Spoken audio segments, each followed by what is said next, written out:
ఏడాది వైఎస్ఆర్సీపీ కూటమి ప్రభుత్వాల మధ్య వ్యత్యాసం చూశారని ప్రజలు నమ్మించి మోసం చేసిన పార్టీ కూటమిదే అని మాజీ మంత్రి గుడివాడ అమర్నాథ్ అన్నారు.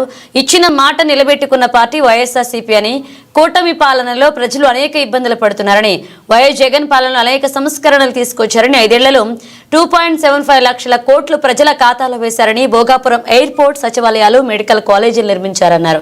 నాడు నేడు ద్వారా విద్య, వైద్య రంగంలో విప్లవాత్మక మార్పులు తెచ్చారని, ఆర్టీసీని ప్రభుత్వ రంగంలో విలీనం చేశారని, డిఎస్సి ద్వారా ఉద్యోగాలు కల్పిస్తామని మొదటి సంతకం చంద్రబాబు పెట్టారని, ఎంతమందికి ఉద్యోగాలు ఇచ్చారో చెప్పాలని డిమాండ్ చేశారు.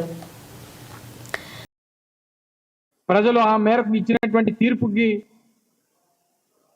ప్రజలు తీసుకున్నటువంటి నిర్ణయం మంచిదే అనేటువంటి విధంగా వారు పనిచేశారా లేదా అనేటువంటి దానికి మొదటి ఈ 7 నెలలు ఒక ఉదాహరణ అనేటువంటి విషయానికి సందర్భంగా మీ ద్వారా తెలియజేస్తా ఉన్నాం.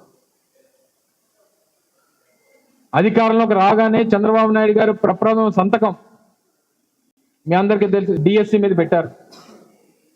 డిఎస్సి ద్వారా దాదాపు 6,700 మందికి ఉద్యోగ అవకాశాలు కల్పిస్తామని చెప్పి తొలి సంతకం ఏమైపోయిందో ఒకసారి సమాధానం చెప్తే బాగుంటుందని చెప్పి మీ ద్వారా అడుగుతా ఉన్నా.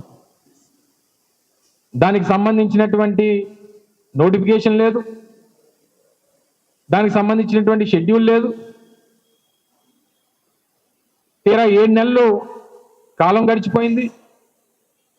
ఏం జరగబోతుందో తెలియనటువంటి పరిస్థితుల్లో పాపం ఆశ పెట్టుకున్నటువంటి ఆ యువత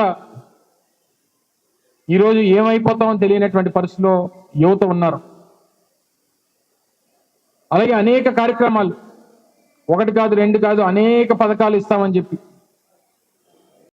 మాకు అధికారం ఇస్తే సూపర్ 6 ఇస్తాం, అన్ని వర్గాలకి మేలు చేస్తాం, గతంలో జగన్మోహన్ రెడ్డి గారు ఇచ్చినటువంటి సంక్షేమ పథకాల కన్నా ఎక్కువ ఇస్తాం, మాకు అవకాశం ఇవ్వండి అని చెప్పి అధికారంలోకి వచ్చినటువంటి ప్రభుత్వం. ఉదాహరణ మొన్ననే 13వ తారీఖున రాష్ట్ర వ్యాప్తంగా పెద్ద ఎత్తున రైతుల పక్షాన పోరాటం చేసింది వైఎస్ఆర్ కాంగ్రెస్ పార్టీ జగన్మోహన్ రెడ్డి గారి పిలుపు మేరకు. తీరా చూస్తే ఏదైతే వారు అధికారంలోకి వచ్చిన తర్వాత ఇస్తామన్నటువంటి 20,000 రూపాయలు పెట్టుబడి సాయం కింద ఇస్తానన్నటువంటి 20,000 రూపాయలు ఏమైపోయిందని చెప్పని అడిగితే సమాధానం చెప్పేటువంటి పరిస్థితిలో ప్రభుత్వం లేదు. అమ్మఒడి కింద 15,000 రూపాయలు ఇస్తామని చెప్పి ఎంతమంది పిల్లలు ఉంటే అంతమందికి ఇస్తామని చెప్పినటువంటి అమ్మఒడి లేదు. మహిళలకి 18 సంవత్సరాలు నిన్నటువంటి ప్రతి మహిళకి నెలకి 1,500 రూపాయలు ఇస్తామన్నటువంటి ఆ పథకం లేదు. రాష్ట్రంలో 20 లక్షల మంది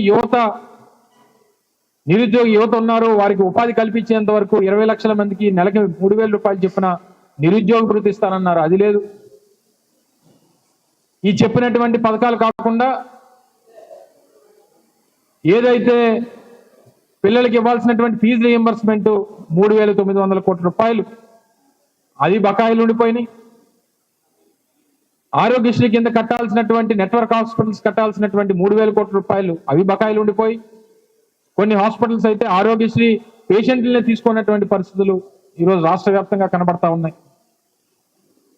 సంవత్సరానికి 3 గ్యాస్ సిలిండర్లు అన్నారు, ఈ సంవత్సరం అడిగితే 1 అన్నారు.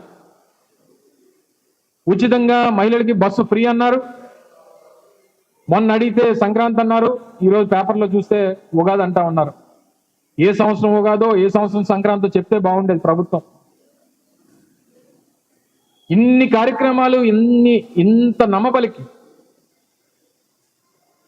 మీరు సాధించినటువంటిది కేవలం అధికారం మాత్రమే, ప్రజల నమ్మకం కాదు అనేటువంటి విషయాన్ని ఈ సందర్భంగా మీ ద్వారా తెలియజేస్తా ఉన్నాం. మేము మొదట్లో చెప్పాం 6 నెలల సమయం ఇస్తాం, ప్రతిపక్షంగా మా పాత్ర పోషిస్తాం, ప్రజల పక్షాన పోరాటం చేస్తాం, మీరు ఏదైతే హామీలు ఇచ్చారో హామీలు నిలబెట్టుకునేటువంటి దిశగా మీ మీద ఒత్తిడి తీసుకొని వస్తాం అని చెప్పి ఏదైతే ఎన్నికలు ఫలితాలు వచ్చిన తర్వాత చెప్పామో దాని ప్రకారం ఈరోజు పోరాటాలు మెల్లమెల్లగా ప్రభుత్వం మీద ఒత్తిడి తీసుకొచ్చేటువంటి కార్యక్రమాలు చేస్తా ఉన్నాం. రానటువంటి కాలంలో ఈ కార్యక్రమాలు ప్రజల పక్షాన మరింతగా ప్రభుత్వం మీద ఒత్తిడి తీసుకొచ్చేటువంటి కార్యక్రమాలు రానున్నటువంటి సంవత్సరం కూడా. ఇప్పటికే ఫీజు రీయింబర్స్మెంట్కి సంబంధించి జనవరి 29వ తారీఖున పెద్ద ఎత్తున అన్ని జిల్లా కేంద్రాల్లో కార్యక్రమాలు నిర్వహించాలని చెప్పి పిలుపునిచ్చాం. అలాగే అంతర్గతంగా పార్టీకి సంబంధించినటువంటి అంశాల మీద కూడా ఈ సంవత్సరం రానున్నటువంటి సంవత్సరంలో జగన్మోహన్ రెడ్డి గారి నేతృత్వంలో అన్ని జిల్లాల్లో కూడా వారానికి ఒక జిల్లా చొప్పున 26 జిల్లాల పర్యటనలు కూడా జగన్మోహన్ రెడ్డి గారి పర్యటనలు ఉండబోతా ఉన్నాయి. మా పార్టీ కార్యకర్తలతో చర్చిస్తాం. గతంలో ఏవైతే సమస్యలు ఎదుర్కొన్నామో వాటిని సమీక్షించుకునేటువంటి కార్యక్రమాలు చేస్తాం. మళ్ళీ అటువంటి పరిస్థితుల్లో రాకుండా ఏ రకమైనటువంటి నిర్ణయాలు తీసుకోవాలో ఆ నిర్ణయాలు తీసుకునేటువంటి దిశగా అడుగులు వేస్తాం. ప్రభుత్వం మీద ఒత్తిడి తీసుకొచ్చేటువంటి కార్యక్రమాలు, ప్రజల పక్షాన పోరాటం చేయాల్సినటువంటి కార్యక్రమాలు, ఇవన్నీ కూడా రానున్నటువంటి సంవత్సరం ప్రజలకు మంచి జరగాలని చెప్పి కూడా మేము ప్రతిపక్షంగా కోరుకుంటా ఉన్నాం. ఇంకో 4.5 సంవత్సరాల అధికారం ఉంది. ఇచ్చినటువంటి